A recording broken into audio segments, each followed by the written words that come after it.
ये आकाशवाणी रायपुर है। प्रादेशिक समाचार बुलेटिन के साथ मैं अभिलाषा शुक्ला।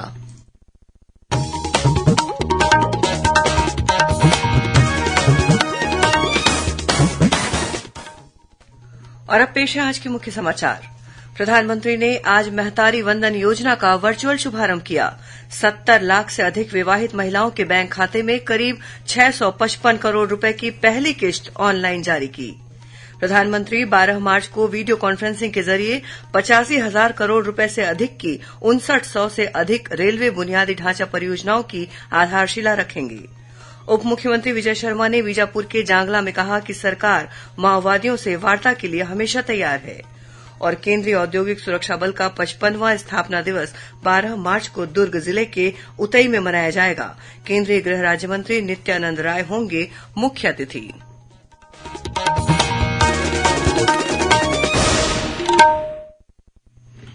अब समाचार विस्तार से। प्रधानमंत्री नरेंद्र मोदी ने आज छत्तीसगढ़ सरकार की महतारी वंदन योजना का वर्चुअल शुभारंभ किया। प्रधानमंत्री ने योजना के पहले चरण के तहत 70,12,000 से अधिक विवाहित महिलाओं के बैंक खाते में 655 करोड़ 57 लाख रुपए की पहली किश्त ऑनलाइन जारी की। कार्यक्रम को वर्चुअल संबोधित करते हुए प्रधानमंत्री ने कहा कि पिछले 10 वर्षों में केंद्र सरकार ने स्व सहायता समूह के माध्यम से 10 करोड़ से अधिक महिलाओं का जीवन बदल दिया है। श्री मोदी ने कहा कि उनकी सरकार ने देश की 3 करोड़ महिलाओं को लखपति दीदी बनाने का संकल्प लिया है। अब तक 1 करोड़ से ज्यादा महिलाओं को लखपति दीदी बनाया जा चुका है। इससे महिलाएं आर्थिक रूप से सशक्त हुई हैं। उन्होंने कहा कि नमो ड्रोन दीदी योजना के तहत भाजपा सरकार महिलाओं को न सिर्फ ड्रोन देगी बल्कि उन्हें ड्रोन चलाने का प्रशिक्षण भी दिया जाएगा। इससे खेती तो आधुनिक होगी ही, महिलाओं को भी अतिरिक्त कमाई का साधन मिलेगा। श्री मोदी ने कहा कि भाजपा की डबल इंजन सरकार की प्राथमिकता महिलाओं का कल्याण है, इसलिए ज्यादातर केंद्रीय योजनाओं का सीधा लाभ महिलाओं को दिया जा रहा है। छत्तीसगढ़ सरकार की महतारी वंदन योजना के तहत करीब 70 लाख महिलाओं को हर महीने 1,000 रुपए दिया जाएगा। महतारी वंदन योजना का शुभारंभ कार्यक्रम आज प्रदेश के 146 विकासखंड मुख्यालयों में रखे गए कार्यक्रम में किया गया, जहां लाखों की संख्या में महिलाएं इस कार्यक्रम से जुड़ी। राजधानी रायपुर के साइंस कॉलेज मैदान में आयोजित राज्य स्तरीय कार्यक्रम में मुख्यमंत्री विष्णुदेव साय और अन्य मंत्री उपस्थित थे। इस अवसर पर मुख्यमंत्री ने कहा कि महतारी वंदन योजना महिला सशक्तिकरण की दिशा में उठाया गया मजबूत कदम है, जो छत्तीसगढ़ की आधी आबादी के सपनों को पूरा करने की दिशा में बड़ी छलांग है। श्री साय ने कहा कि प्रधानमंत्री ने विकसित भारत के निर्माण का लक्ष्य देश के सामने रखा है। इसके लिए विकसित छत्तीसगढ़ का निर्माण बहुत जरूरी है। महिलाएं जितनी सशक्त होंगी, हमारा देश और प्रदेश भी उतना ही सशक्त होगा। इस अवसर पर मुख्यमंत्री ने बाल विवाह मुक्त छत्तीसगढ़ अभियान का शुभारंभ किया। इस दौरान मुख्यमंत्री ने स्वयं बाल विवाह रोकथाम संकल्प पत्र पर हस्ताक्षर किए। अभियान का संचालन प्रदेश में महिला और बाल विकास विभाग द्वारा यूनिसेफ के सहयोग से किया जाएगा। सम्मेलन में मुख्यमंत्री ने बाल विवाह मुक्त छत्तीसगढ़ के ब्रोशर का अनावरण किया और महिलाओं को बाल विवाह रोकने की शपथ भी दिलाई। सम्मेलन में प्रदेश की महिला और बाल विकास मंत्री लक्ष्मी राजवाड़े ने कहा कि महतारी वंदन योजना महिलाओं के आर्थिक स्वावलंबन, स्वास्थ्य और पोषण स्तर में सतत सुधार के लिए उपयोगी होगी। इससे महिलाओं के सशक्तिकरण में मदद मिलेगी। ये योजना समान अवसर और सामाजिक न्याय को बढ़ाने की प्रतिबद्धता का प्रतीक है। प्रधानमंत्री नरेंद्र मोदी 12 मार्च को वीडियो कॉन्फ्रेंसिंग के जरिए 85,000 करोड़ रुपए से अधिक की 5900 से अधिक रेलवे बुनियादी ढांचा परियोजनाओं की आधारशिला रखेंगे और राष्ट्र को समर्पित करेंगे। प्रधानमंत्री 10 नई वंदे भारत एक्सप्रेस ट्रेन को हरी झंडी दिखाकर रवाना करेंगे। श्री मोदी देश में 50 प्रधानमंत्री जन औषधि केंद्र का लोकार्पण भी करेंगे। इनमें दक्षिण पूर्व मध्य रेलवे के जांजगीर, नैला, पेंड्रा रोड, नागबीड़ और नैनपुर केंद्र भी शामिल हैं। इसके अलावा प्रधानमंत्री बिलासपुर रेलवे स्टेशन परिसर में रेल कोच रेस्टोरेंट का लोकार्पण करेंगे। साथ ही दक्षिण पूर्व मध्य रेलवे में वन स्टेशन वन प्रोडक्ट योजना के तहत 50 स्टॉलों का लोकार्पण भी करेंगे। साथ ही बिलासपुर में इलेक्ट्रिक लोकोशेड का लोकार्पण भी किया जाएगा। प्रदेश के उप मुख्यमंत्री विजय शर्मा ने कहा कि सरकार माओवादियों से वार्ता के लिए हमेशा तैयार है। आज बीजापुर के जांगला में मीडिया से बातचीत में उन्होंने कहा कि माओवादी वीडियो कॉन्फ्रेंसिंग के जरिए भी बातचीत कर सकते हैं। श्री शर्मा ने कहा कि राज्य सरकार गांव-गांव तक विकास और मूलभूत सुविधाएं उपलब्ध कराने के लिए प्रतिबद्ध है, ताकि युवाओं को मुख्यधारा में जोड़ा जा सके। इससे पहले उप मुख्यमंत्री, प्रदेश भाजपा अध्यक्ष किरण देव, वन मंत्री केदार कश्यप और संगठन मंत्री पवन साय ने भाजपा नेता तिरुपति कटला और कैलाश नाग के घर जाकर उन्हें श्रद्धांजलि दी। इस मौके पर उन्होंने परिजनों को हर संभव मदद देने की बात कही। उन्होंने भाजपा नेताओं की हत्या की निंदा की। गौरतलब है कि बीते दिनों माओवादियों ने 2 भाजपा नेताओं तिरुपति कटला और कैलाश नाग की हत्या कर दी थी। प्रदेश कांग्रेस अध्यक्ष दीपक बैज ने केंद्रीय नागरिक उड्डयन मंत्री ज्योतिरादित्य सिंधिया को पत्र लिखकर रायपुर से दिल्ली के हवाई किराए की राशि को कम किए जाने का आग्रह किया है। श्री बैज ने अपने पत्र में कहा है कि जनता की परेशानियों को ध्यान में रखते हुए एयरलाइंस कंपनियों को तत्काल किराया कम करने के दिशा निर्देश जारी किया जाना चाहिए, ताकि मध्यम वर्ग के परिवार रायपुर से दिल्ली तक हवाई यात्रा आसानी से कर सकें। केंद्रीय औद्योगिक सुरक्षा बल सीआईएसएफ का 55वां स्थापना दिवस आगामी 12 मार्च को मनाया जाएगा।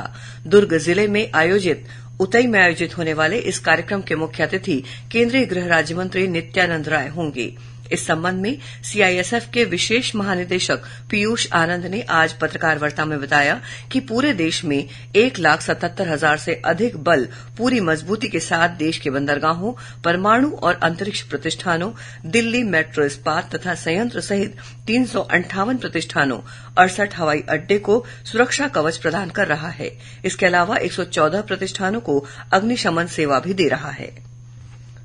नारायणपुर जिले के अबुझमाड़ के ढोंढरी बेड़ा गांव में नया मोबाइल टावर लगने से दूरसंचार सेवा शुरू हो गई है। इससे अब क्षेत्र के लोगों को कनेक्टिविटी के साथ इंटरनेट का लाभ भी मिलने लगेगा।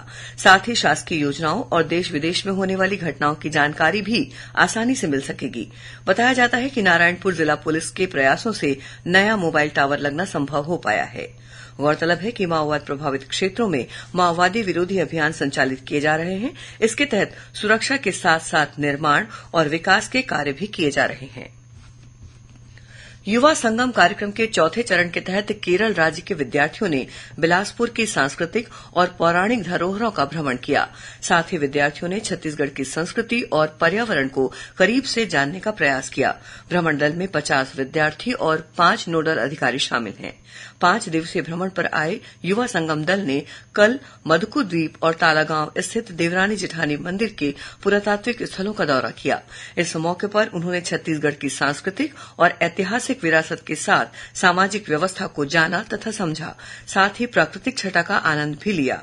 गौरतलब है कि प्रधानमंत्री नरेंद्र मोदी ने राष्ट्र को एक सूत्र में पिरोने और युवाओं को देश की समृद्ध, वैभवशाली तथा गौरवशाली परंपराओं से अवगत कराने के महत्वाकांक्षी लक्ष्य को प्राप्त करने के लिए युवा संगम कार्यक्रम शुरू किया है। राजभाषा आयोग 3 दिवसीय छत्तीसगढ़ी भाषा में प्रशिक्षण कार्यक्रम आयोजित कर रहा है। ये प्रशिक्षण 11 से 13 मार्च तक नवा रायपुर स्थित मंत्रालय में आयोजित किया जाएगा। इस दौरान मंत्रालय के कर्मचारी और अधिकारियों को छत्तीसगढ़ी भाषा में सरकारी कामकाज करने और इसका अधिक से अधिक प्रयोग करने का प्रशिक्षण दिया जाएगा। 11 मार्च को मंत्रालय के संयुक्त सचिव, उप सचिव, अवर सचिव और विधि विभाग के अधिकारी कर्मचारियों को प्रशिक्षण दिया जाएगा। वहीं 12 मार्च को स्टेनो संवर्ग के अधिकारियों, निज सचिव, निज सहायक, स्टेनोग्राफर, स्टेनोटाइपिस्ट, शीघ्र लेखक को, वहीं 13 मार्च को वरिष्ठ सचिवालय सहायकों को राजभाषा का प्रशिक्षण दिया जाएगा। आगामी लोकसभा चुनाव के मद्देनजर प्रदेश में राजनीतिक और प्रशासनिक सरगर्मियां तेज हो गई हैं। वहीं निर्वाचन आयोग द्वारा भी प्रदेश में मतदान को लेकर लगातार जागरूकता अभियान चलाया जा रहा है। इसी कड़ी में राजनांदगांव में 100% मतदान को लेकर जागरूकता अभियान चलाया जाएगा। विधानसभा चुनाव के दौरान जिन क्षेत्रों में मतदान कम हुआ था, वहां मतदान का प्रतिशत बढ़ाने पर विशेष ध्यान दिया जाएगा। इसके लिए प्रशासन ने रूपरेखा तैयार कर ली है। इसके लिए जिला पंचायत के मुख्य कार्यपालन अधिकारी और स्वीप प्लान के अध्यक्ष सुरुचि सिंह ने महाविद्यालय प्राचार्य, मुख्य कार्यपालन अधिकारी, जनपद पंचायत और जिला स्तरीय स्वीप समन्वय के विभागीय अधिकारियों की बैठक ली। बैठक में मतदाता जागरूकता कार्यक्रम के आयोजन की रूपरेखा तय की गई। कोंडागांव जिले में अलग अलग घटनाओं में लकड़बग्घे के हमले में एक महिला सहित 3 लोग घायल हो गए हैं। बताया जाता है कि माकड़ी ब्लॉक के हल्दा और उल्लेरा गांव में एक महिला सहित 2 पुरुषों पर लकड़बग्घे ने हमला कर घायल कर दिया। तीनों को उपचार के लिए जिला अस्पताल में भर्ती कराया गया है। इस घटना के बाद वन विभाग ने ग्रामीणों को रात के समय बाहर नहीं सोने और अंधेरी जगहों पर नहीं जाने की सलाह दी है। गौरेला पिंडरा मरवाही जिले की गौरेला पुलिस ने चंदन तस्करी के मामले में 2 आरोपियों को गिरफ्तार किया है। पुलिस ने इनके पास से 7 लाख रुपए से अधिक कीमत की 90 किलो चंदन की लकड़ी बरामद की है। इसके अलावा 4 पहिया एक वाहन भी जब्त किया गया है। अंत में मुख्य समाचार एक बार फिर। प्रधानमंत्री ने आज महतारी वंदन योजना का वर्चुअल शुभारंभ किया। 70 लाख से अधिक विवाहित महिलाओं के बैंक खाते में करीब 655 करोड़ रुपए की पहली किस्त ऑनलाइन जारी की। प्रधानमंत्री 12 मार्च को वीडियो कॉन्फ्रेंसिंग के जरिए 85,000 करोड़ रुपए से अधिक की 5900 से अधिक रेलवे बुनियादी ढांचा परियोजनाओं की आधारशिला रखेंगे। उप मुख्यमंत्री विजय शर्मा ने बीजापुर की जांगला में कहा कि सरकार माओवादियों से वार्ता के लिए हमेशा तैयार है। और केंद्रीय औद्योगिक सुरक्षा बल का 55वां स्थापना दिवस 12 मार्च को दुर्ग जिले के उतई में मनाया जाएगा। केंद्रीय गृह राज्य मंत्री नित्यानंद राय होंगे मुख्य अतिथि। इसी के साथ प्रादेशिक समाचार बुलेटिन समाप्त हुआ। नमस्कार।